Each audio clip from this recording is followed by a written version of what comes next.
All right, student loan interest. So what we're talking about here is interest that is paid, not interest that's earned. Interest is paid. Before we were talking about interest that's earned. Now we're talking about interest that individuals will pay because they've taken out a loan to pay for their higher education expenses. We're only talking about higher education expenses. These do not, if you took out a loan to pay for your child's private school, K through 12 school, that would not count. This is only for higher education expenses.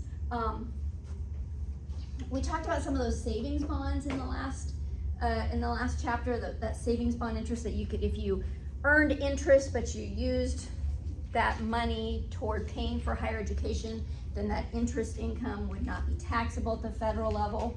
There are other types of benefits as well for higher education. We've got tax credits, American Opportunity Credit, Lifetime Learning Credit that we're going to go through. So this is one of the many types of tax benefits that individuals will receive or can receive for attending higher education. So if a loan is taken out, now there's we have to define a couple of things here. First off, we have to determine what's a qualified educational loan, and who exactly gets the deduction for that loan, and what types of expenses qualify for spending the loan proceeds on, right? So the interest, only the person that is legally obligated to make the interest payments can take the deduction. So if you take out a student loan on behalf of your child, and your child is not legal, they're not a co-signer on it, they're not legally obligated to pay any of it back, then only the parent would be allowed to take that deduction for student loan interest. So a person who is claimed as a dependent on another person's return also cannot claim the deduction, nor can persons whose filing status is married filing separately. So this is another one of those limitations of the married filing separately filing status. And I'll show you, I'll tell you the reason for that here in just a minute when we get to the amount. So just an example, Gabriella borrowed $5,000 for higher education expenses on a qualified education loan. In 2023, she began making payments on the loan. She was still living at home and her parents claimed her as a dependent. Gabriella cannot claim the student loan interest deduction because she is a dependent on her parents' return. Even though if she was the only person legally obligated to repay the loan, then nobody gets to take the deduction. It's just lost. Okay? If her parents co-signed on it, then her parents would get to take that deduction. Okay? So, how much of the deduction is allowable? $2,500 a year is the maximum.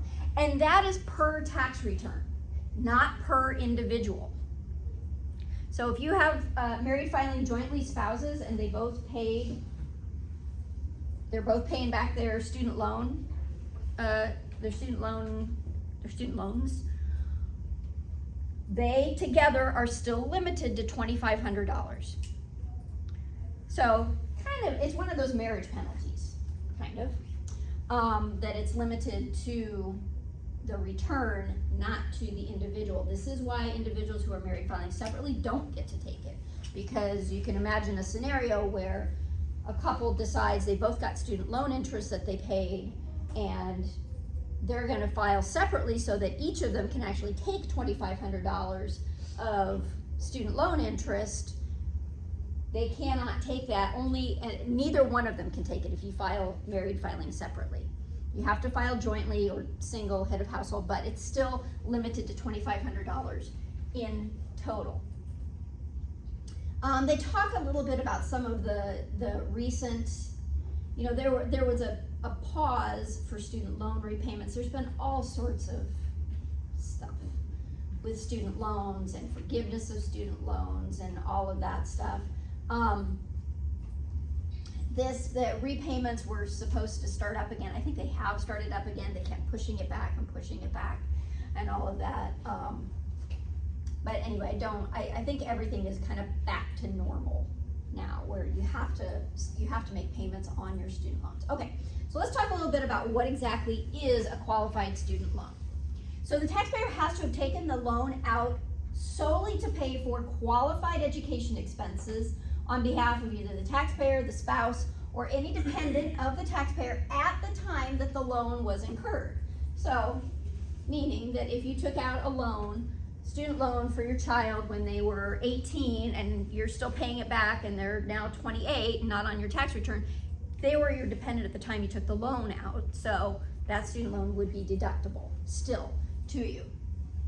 It has to be only for educational expenses. So you cannot, so home equity loans or lines of credits do not qualify. You can't take money out of your home as an equity loan because that loan is not solely for educational purposes, okay?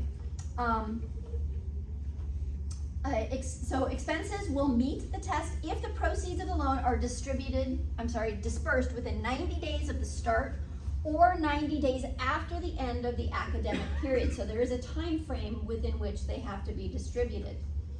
All the federal education loans meet that criteria. So all of them, if you go through FAFSA, you go through financial aid and all that stuff, all of that qualifies.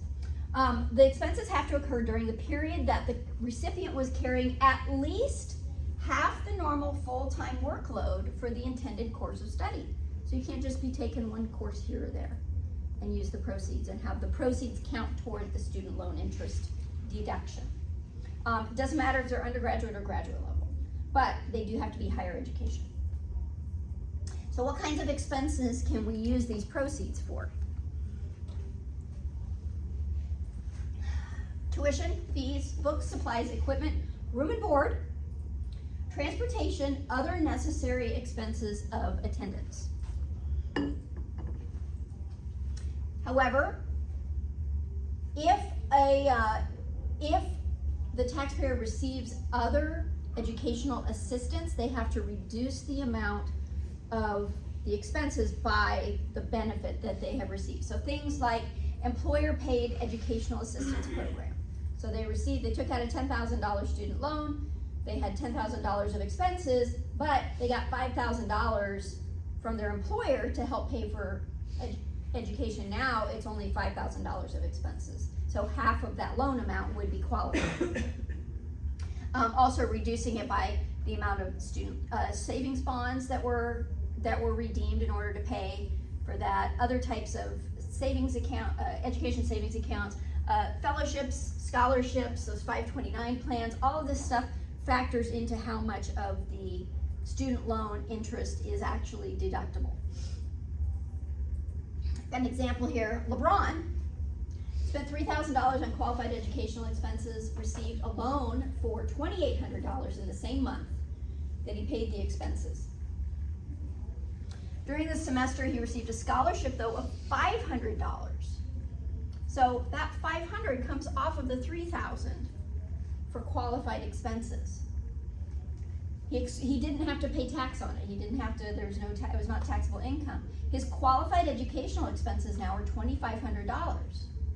So interest on $2,500 of the $2,800 loan will be eligible. The remaining $300 is non-deductible personal interest. That's a lot to keep track of. Let me tell you, when you've been paying back student loans for decades, it's kind of hard to remember sometimes how much of that, what the financial situation was at the time. So in practice, most people just take whatever the student loan interest was that they paid during the year as a deduction. But technically speaking, yeah, you're supposed to adjust it for all of these items. From a practical standpoint, it could be quite difficult to actually do the calculation. So what is an eligible institution? It has to be attendance at an eligible institution. Post-secondary educational institution that meets the requirements to participate in the federal student loan program. So if you can get a federal student loan to go there, it's an eligible institution. 4-year colleges, 2-year colleges, community colleges, universities, trade and technical schools oftentimes will qualify. Institutions with internship or residency programs leading to a degree also would qualify. Qualified expenses must be for an academic period during which the student was enrolled at least half time in one of those qualifying programs. So again, that half-time enrollment qualification is necessary.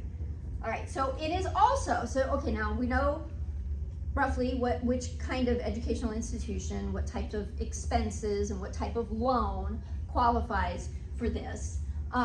There are additional limitations based on, I erased it, adjusted gross income, and the amount that was actually paid as well.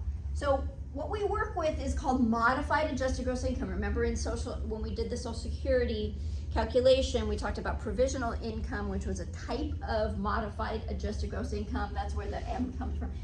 Magi, however you want to pronounce it.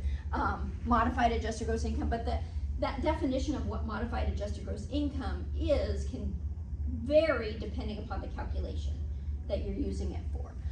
So in this case, we start with AGI, and then we have to add back. Remember, in our AGI, so we've got, should erase this, minus our adjustments.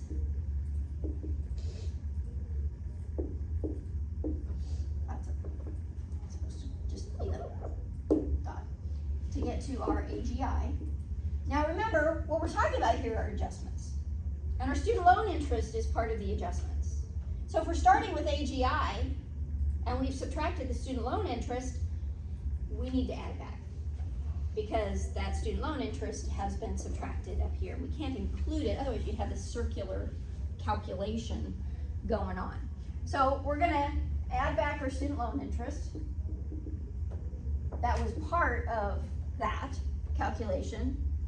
Foreign U.S. territories or Puerto Rican income that was excluded from taxable income, so any foreign earned income, essentially, that had been excluded up here, that wasn't included in the gross income. And they talk about any deduction taken for tuition and fees. I'm not going to write that up there because it doesn't exist anymore. Again, I don't know why it keeps getting included in the textbook. It hasn't existed for some time. All right. So we got to add all that back. That's going to be our modified adjusted gross income. And we're going to take our modified adjusted gross income and plug it into a formula. This is the same formula. Remember, I gave you that. I started to talk about that phase out formula that we use frequently. I started to talk about that last week. This is where we use it. This is one of the areas where we use it. So, the deductible amount of student loan interest is reduced when modified adjusted gross income reaches $155,000 for a joint return, $75,000 for a single return, totally eliminated when modified AGI reaches $185,000 or $90,000 for single return. So this is our phase out range. So for married filing jointly, phase out, we've got between 155 and, what did I say, 185? So that's a $30,000 phase out range. For single and other, it's 75 to 90. So $15,000 phase out range, meaning that everything above these amounts, no deduction, or no adjustment, no student loan adjustment.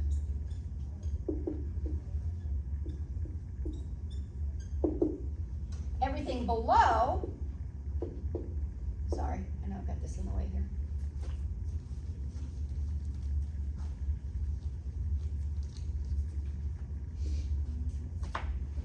You get, and I don't want to say 100%, full student loan adjustment. Now, that's with a caveat because the full is still limited, okay? Between these ranges, some portion of it is allowable. All right.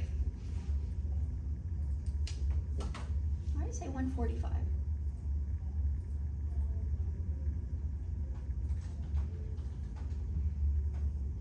They've got the wrong numbers here. That must be last year's. Okay, so this should say 155. And that should say 75. Sorry. It says it in the text, but not in the example. Like it's up above that paragraph. They just didn't change that when they updated the text. All right, so remember we had that phase out, we had our modified AGI minus the top of our phase out range.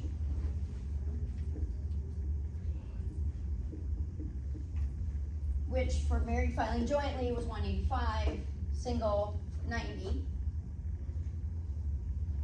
No, I'm sorry, the bottom of our phase out. Get the bottom? Yeah, I'm sorry, the bottom of our phase out range. Oops, that was my mistake. Of our phase out range. And then we divide it by the phase out range, by the, so in this case 30,000, in this case 15,000. And what we end up with is the amount, the fraction that we're going to use to multiply by our total student loan interest to get the amount that's disallowed. All right, I'm going to go through this, don't worry.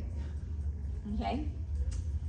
So, but it is further limited. Remember I said here, full student loan adjustment, but it's limited to 2,500. By full, we mean 2,500. 2,500 is the max. So if you paid $5,000 in student loan interest, even if you are below this phase out range, the most you can get is $2,500. That is always the maximum amount per tax return that you can get as far as benefit for student loan interest paid. So let's do an example here. Those are up there, so I'm trying to think if I need to. So let's say we've got a couple that are married filing jointly, and they had $6,000 of student loan interest, and their modified adjusted gross income is $172,000. So you need to know the filing status. You need to know the amount of student loan interest that was paid, and you need to know the modified adjusted gross income in order to do this calculation. So what we're going to do is we're going to take the modified 172 here, minus the bottom of the phase out range. Don't look at 145, it's 155. And then we're going to divide it by 30,000. What does that get us? I keep saying I'm going to get a calculator. I'm going to get a calculator.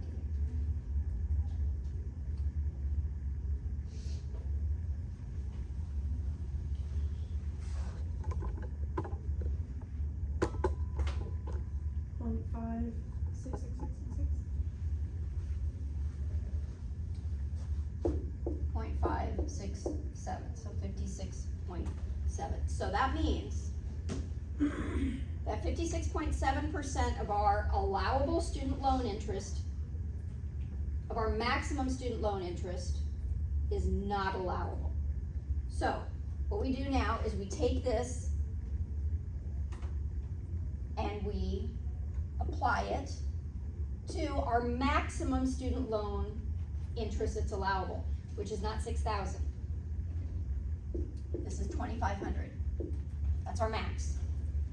So we're going to multiply that by 2,500, which is how much? 0.567 times 2,500.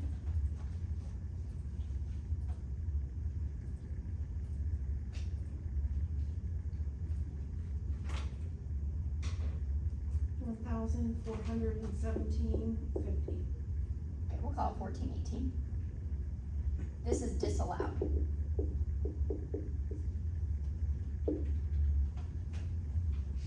So, last part of this, we're gonna take our maximum, 2,500, subtract 11, 14, 18, to get our allowed amount of student loan interest.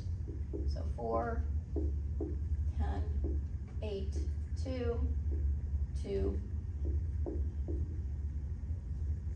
Our allowable deduction in this scenario for student loan interest is $1,282. So again, we have several limitations here. It's gotta be a qualified educational institution for qualified expenses, has to be a qualified loan. Your modified adjusted gross income has to fall within a certain range, and your maximum amount of deduction for tax return is $2,500. So obviously this can change from year to year because your modified adjusted gross income can change from year to year.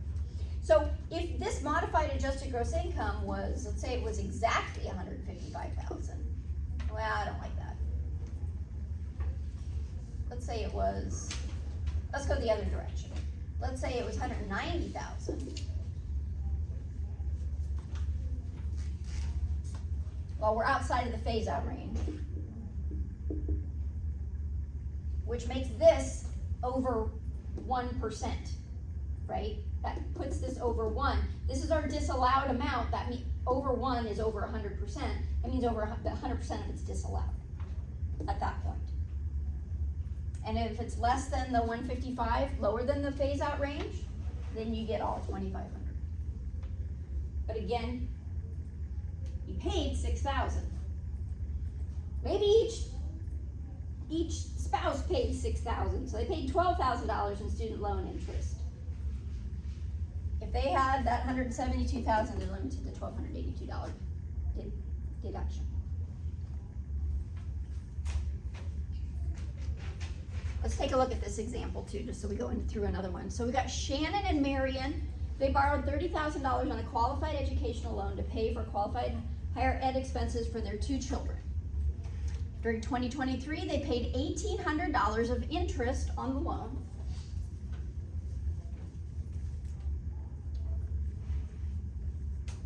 Their modified AGI is $175,000. Okay. So we've got, remember we need those 3 pieces, so we need filing status,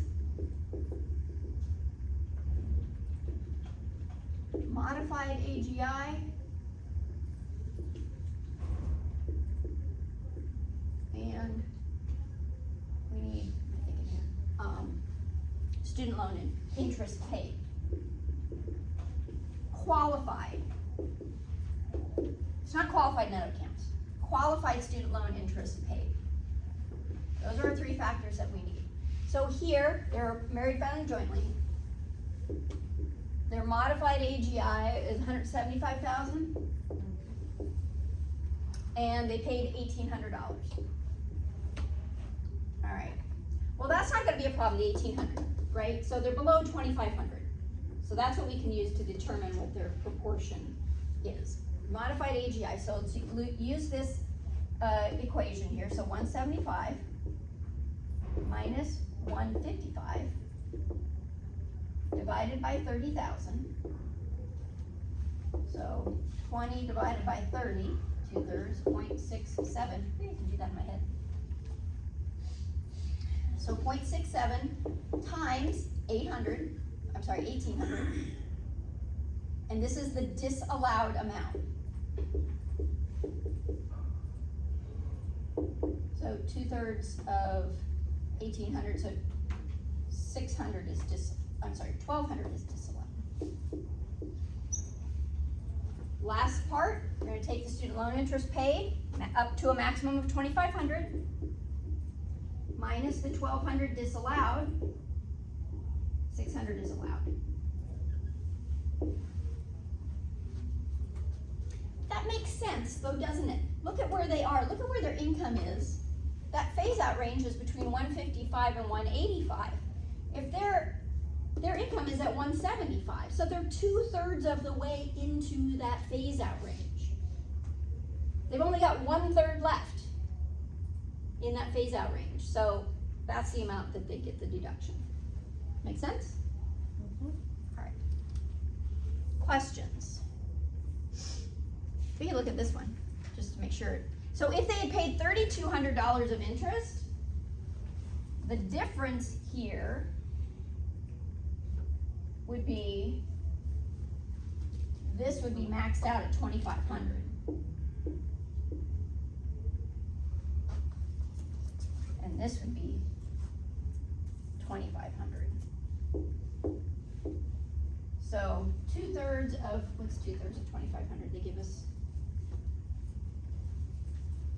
1675.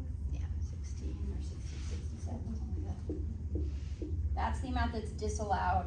We subtract that to get the amount that's allowed. They get 833. Okay.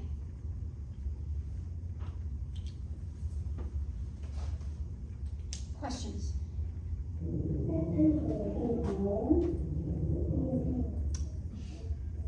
Let's see.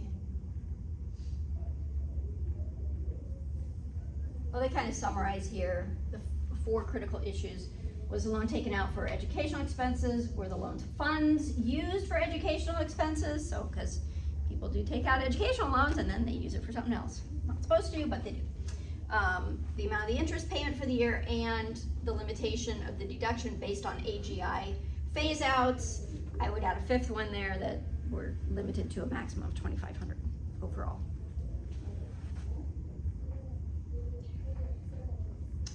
This is what the 1098E looks like. That's the form that students receive for, well, or at least prior students.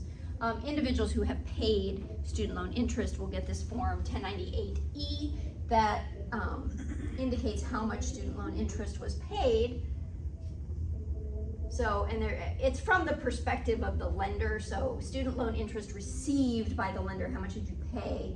Now remember, that's not necessarily what the deduction is.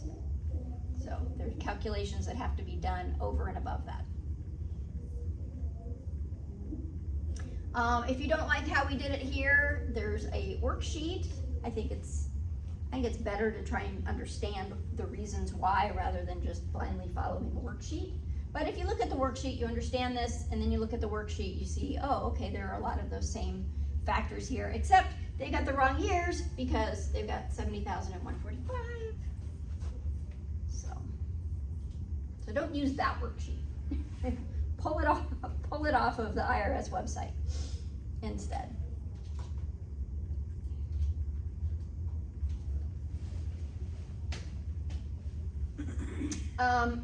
Remember I talked about cancellation of debts being taxable unless there's an exception. Student loan interest was one of those exceptions. That's not taxable, considered to be taxable income. It might still be under state law though, probably depending upon the state. Usually most states will follow what the federal government says about that kind of stuff though. All right, questions?